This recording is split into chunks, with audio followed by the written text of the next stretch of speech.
Gas पैदा करने वाले सूबे को गैस के इस्तेमाल का पहला हक हासिल है। CNG सेक्टर को गैस बंदी से सूबे में बेचैनी और अमन के मसाइल पैदा होने का खदशा है। वज़ीर आला खैबर पख्तूनख्वा सोहेल आफरीदी का वज़ीर आज़म को खत मुश्तरका मफादात कौंसिल का इजलास बुलाने और CNG सेक्टर को गैस का मामला एजेंडे में शामिल करने की दरख्वास्त है। कहा कि ट्रांसपोर्ट सेक्टर बड़ी हद तक CNG पर इन्हिसार करता है। गैस बहाली नागुज़ीर है। महंगे ईंधन के इस्तेमाल से अवाम पर इजाफी बोझ पड़ेगा।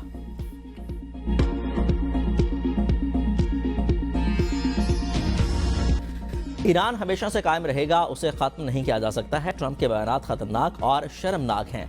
ईरानी सदर का मुल्क दुश्मनों को दो टोक पैगाम। मानी के इस पैगाम के साथ कदीम दरख्त की तस्वीर एक्स पर शेयर करते हुए लिखा कि एशिया का कदीम तरीन जिंदा दरख्त सरो का दरख्त है, जिसकी उम्र कम अज़ कम 4500 साल है। ये इस सर ज़मीन से जुड़ा हुआ है जो ईरान के बुलंद होने का सबूत है। ट्रंप के बयानात उनके जारहाना रवैये की अक्कासी करते हैं। ईरानी वज़ीर ख़ारजा अब्बास इराक़ची के कतर और जनूबी कोरिया के हममंसबों से टेलीफोनिक राब्ते, खित्ते की सूरत हाल और इलाकाई पेशरफ्त पर तबादला ख्याल किया गया। राब्तों में फ़रीक़ैन ने तनाज़े के सफ़ारती हल और खित्ते में कशीदगी में कमी के मुकालमे पर फ़रोग़ पर जोर दिया।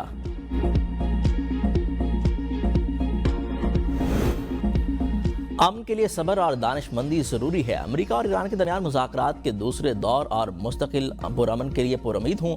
वज़ीर आज़म शहबाज शरीफ का बरतानी अखबार संडे टाइम्स को इंटरव्यू, कहा कि अमन आसानी से हासिल नहीं होता, इसलिए सब्र, दानिशमंदी और मुश्किल हालात में फैसले करने की सलाहियत चाहिए। हम अभी भी पूरी कोशिश कर रहे हैं कि इस्लामाबाद में मुज़ाकरात का एक और दौर हो और देर पर अमन कायम हो सके। दुनिया भर में पाकिस्तान को एक ईमानदार और सालिस मुल्क के तौर पर तस्लीम किया जा रहा है, जिस पर आलमी क़यादत को एतमाद है। ये हमारा सुनहरी वक्त है। सदर ट्रंप मुदाखलत ना करते तो दुनिया जनूबी एशिया में एक बड़ी तबाही देख सकती थी। शायद कोई जिंदा न बचता जो बता सकता कि क्या हुआ। पाकिस्तान दहशतगर्दी की नई लहर का सामना कर रहा है, जिसमें क़ायदम तहरीक तालिबान पाकिस्तान, BLA और दीगर गिरोह शामिल हैं। अफगानिस्तान में दहशतगर्दों के ठिकानों के खिलाफ कार्रवाई हमारी मजबूरी है। हमारे मासूम लोग मारे जा रहे हों तो हम खामोश नहीं रह सकते। ऐसी सूरत में हम क्या करें? क्या इन लोगों के साथ खाना खाएं? ये जंग हम सिर्फ पाकिस्तान नहीं बल्कि पूरी दुनिया के लिए लड़ रहे हैं।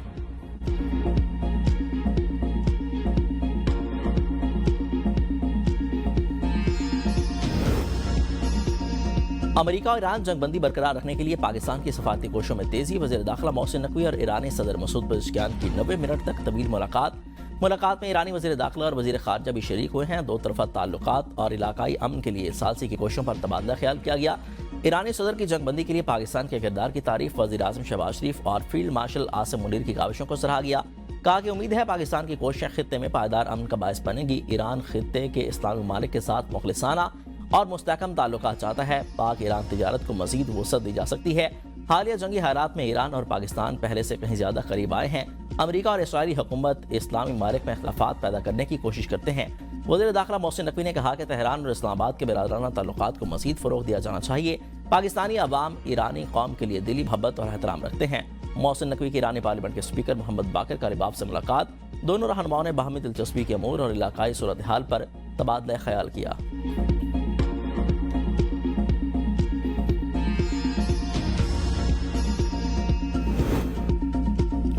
अमेरिका और इसराइल आइंदा हफ्ते ईरान पर हमले की तैयारी कर रहे हैं। गैर मुल्की मीडिया रिपोर्ट्स में अमरीकी हुक्काम का हवाला देते हुए कहा गया कि अमेरिका और इसराइल ईरान के खिलाफ अब तक की सबसे शदीद तैयारियों में मसरूफ हैं। मुमकिना ऑपरेशंस में ईरान के फौजी अड्डों और इंफ्रास्ट्रक्चर पर शदीद बमबारी, खलीज फारिस में ईरान के अहम तेल बरामदी मरकज खारिक आइलैंड पर कब्जा और जौहरी मवाद निकालने के लिए कमांडोज की तैनाती शामिल है। सीनियर इसराइली अहदेदार के मुताबिक सदर ट्रंप के ईरान से मुतल्लिक मुज़ाकरात का हतमी फैसले का इंतजार कर रहे हैं। ईरान पर दोबारा हमले शुरू करने का मतलब होगा अमेरिका और इसराइल ने माजी की गलतियों से कुछ नहीं सीखा। रूस का ईरान पर फिर हमलों की खबरों पर रद्द-ए-अमल। वियना में बैनुल-अक़वामी तंजीमों में रूस के मुस्तकिल मंदूब ने चीनी वज़ीर ख़ारजा के इस मौक़िफ़ की मुकम्मल तायीद की है कि अपना हुर्मुज़ खोलने के लिए मुकम्मल जंगबंदी की जाए।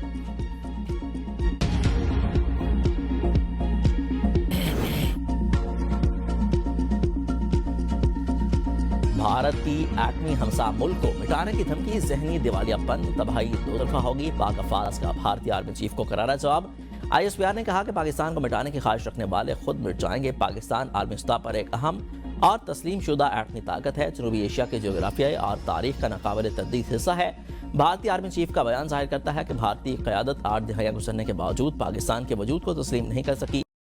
بھارتی قیادت جنوبی ایشیا کو ایک اور بحران یا جنگ کی طرف دھکیلنے سے گریز کرے، اس کے نتائج نہ صرف پورے خطے بلکہ اس سے باہر تک بھی تباہ کن ہوں گے۔ بھارت نے خطے میں دہشت گردی کو فروغ دیا، ریاستی دہشت سرپرستی میں دہشت گردی کی، علاقائی عدم استحکام میں ملوث رہا، سرحد پار ٹارگٹ کلنگز اور عالمی سطح پر منظم غلط معلوماتی مہمات میں بھی بھارت ملوث رہا۔ بھارتی جارحانہ رویہ دراصل اعتماد سے زیادہ مایوسی کا عکاس ہے، جسے مار کے حق کے دوران کھل کر بے نقاب ہوتے ہوئے دیکھا گیا۔ بھارت کو پاکستان کے ساتھ پرامن وقائع باہمی کا راستہ اختیار کرنا ہوگا۔ ذمہ دار ایٹمی ریاستیں تحمل اور اسٹریٹجک سنجیدگی کا مظاہرہ کرتی ہیں، تہذیبی برتری یا قوم مٹانے کی زبان استعمال نہیں کرتی۔ منشیات فروش ملزمہ انمول عرف پنکی کے شناختی کارڈ اور پاسپورٹ کی کاپی سامنے آ گئی ہے۔ دستاویزات کے مطابق ملزمہ نے 17 اپریل 2018 کو کراچی سے پاسپورٹ حاصل کیا تھا، جو 17 اپریل 2023 کو ایکسپائر ہو گیا تھا۔ ملزمہ نے قومی شناختی کارڈ بھی 6 دسمبر 2016 کو کراچی سے بنوایا تھا، جس پر ابو الحسن اصفہانی روڈ، گلشن اقبال کا پتہ درج ہے۔ تفتیشی حکام کے مطابق ملزمہ نے اپنا نام تبدیل کر کے ایک اور شناختی کارڈ بنوانے کی کوشش کی۔ مزید تحقیقات جاری ہیں۔ انمول اور پنکی زہر بیچ رہی تھی، اس سے منشیات لینے والوں کی پگڑی نہیں اچھالنا چاہتے ہیں۔ بہت سے نام سامنے آ رہے ہیں، کسی کو منظر عام پر نہیں لا سکتے ہیں۔ سینئر وزیر سندھ شرجیل انعام میمن کی میڈیا سے گفتگو، کہا کہ منشیات کی وجہ سے روز قیمتی جانیں ضائع ہوتی ہیں، روک تھام کے لیے پوری قوم کو متحد ہونا ہوگا۔ وفاق نے کسی نئی آئینی ترمیم کے لیے پیپلز پارٹی سے رابطہ نہیں کیا ہے، جب مسودہ سامنے آئے گا تو مشاورت کریں گے۔ وفاق نے آئینی ترمیم کے لیے رابطہ کیا تو معاملہ سی میں لے کر جائیں گے۔ MQM نے ہمیشہ نفرت اور لسانیت کی سیاست کی ہے، اب ان کی سیاست دفن ہو چکی ہے، اس شہر میں نفرت اور لسانیت کی کوئی گنجائش نہیں ہے۔ پیپلز پارٹی کے مخالفین محض پروپیگنڈے میں مصروف ہیں۔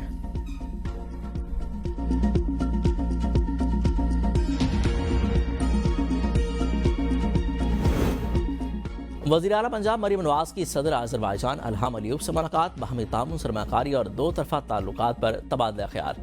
مریم نواز نے پاکستان اور آذربائیجان کے مضبوط اور برادرانہ تعلقات کو سراہا۔ مریم نواز نے صدر الہام علیوف کو نواز شریف اور پاکستان کے شہباز شریف کا سلام پہنچایا۔ عارضی صدر کا بھی نیک خواہشات کا اظہار۔ وزیر اعلیٰ مریم نواز نے ورلڈ اربن فورم اجلاس کے شاندار انتظامات کو سراہا، کہا کہ پاکستان کی اسٹریٹجک پوزیشن خطے میں توازن برقرار رکھنے کے لیے انتہائی اہم ہے۔ پاکستان مسلم امہ کی واحد ایٹمی قوت ہونے کے ناطے عالمی نقشے پر غیر معمولی اہمیت کا حامل ہے۔ ایران امریکہ جنگ میں پاکستان امن، تدبر اور مذاکرات کی طاقت کے ساتھ ایک ناگزیر ثالث کے طور پر ابھرا ہے۔ وزیر اعلیٰ پنجاب کی باغوں میں آذربائیجان کے بابا قوم حیدر علی کے مقبرے پر حاضری دی، یادگار کوچہ شہداء پر پھول رکھے، شہداء کی قربانیوں کو خراج تحسین پیش کیا۔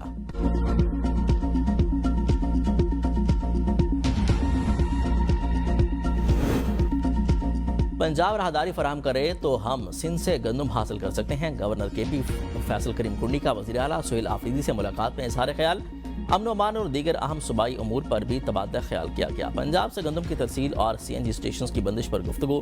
گورنر نے کہا کہ گندم اور CNG کی بندش سے غریب طبقہ شدید متاثر رہا ہے۔ گورنر کی چیف سیکرٹری کو دیگر صوبوں کے لیے پولیس کی تنخواہوں اور مراد کا جائزہ لے کر سفارشات صوبائی حکومت کو بھجوانے کی ہدایت۔ ووٹر کی عمر 18 سے 25 سال کرنے کے بیان سے رانا ثناء اللہ کا یوٹن، کہا کہ میں نے صرف کہا تھا کہ یہ ایک رائے ہے، حکومتی یا سیاسی سطح پر ایسی کوئی تجویز زیر غور نہیں ہے۔ جب رانا ثناء اللہ سے پوچھا گیا کہ یہ کسی رائے ہے تو انہوں نے کہا کہ رائے تو کسی کی بھی ہو سکتی ہے، لیکن حکومتی سطح پر ایسی کوئی سوچ موجود نہیں ہے۔ سیاسی استحکام کے لیے تمام جماعتوں کو مل بیٹھ کر آگے بڑھنا ہوگا۔ حکومت کی ترجیح معیشت کی بہتری اور عوامی ریلیف ہے۔ سیاسی اختلافات اپنی جگہ، مگر قومی مفاد پر کبھی بھی کوئی سمجھوتہ نہیں ہوگا۔ تمام مسائل کا حل پارلیمنٹ اور جمہوری عمل کے اندر موجود ہے۔ سابق اراکین پارلیمنٹ کو بلو پاسپورٹ دینے کا یہ معاملہ ہے۔ وزارت داخلہ اور سینٹ آمنے سامنے آ گئے۔ وزارت داخلہ کی طرف سے بلو پاسپورٹ کے اجرا میں سختی کے باوجود سینٹ کمیٹی اجلاس منگل کو طلب۔ وزارت داخلہ سابق اراکین پارلیمنٹ اور ان کی فیملی کو بلو پاسپورٹ فراہم کرنے کے حق میں نہیں ہے۔ اجلاس میں بلو پاسپورٹ جاری کرنے کا ایجنڈا زیر غور آئے گا۔ سینیٹر عبدالقادر کی جانب سے پیش کردہ بل بھی زیر غور آئے گا۔ بل کے تحت سابق اراکین پارلیمنٹ، ان کے شریک حیات اور بچوں کو بلو پاسپورٹ فراہم کیا جائے گا۔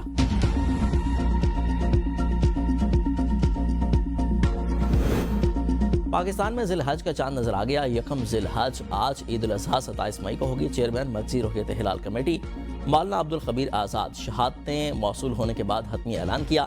سعودی عرب، انڈونیشیا، ملیشیا، عمان سمیت مختلف ممالک میں ذی الحج کا چاند نظر آ گیا۔ عید الاضحیٰ 27 مئی کو منائی جائے گی۔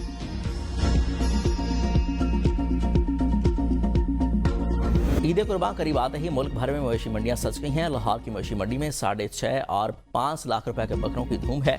खूबसूरत जानवरों की कीमतें भी आसमान पर हैं। शहरियों को कम कीमत में तगड़े जानवरों की तलाश है। जानवर महंगे होने का भी शिकवा। मोटरवेज पर जानवरों से लदी गाड़ियों के दाखिले पर मुकम्मल पाबंदी आयद।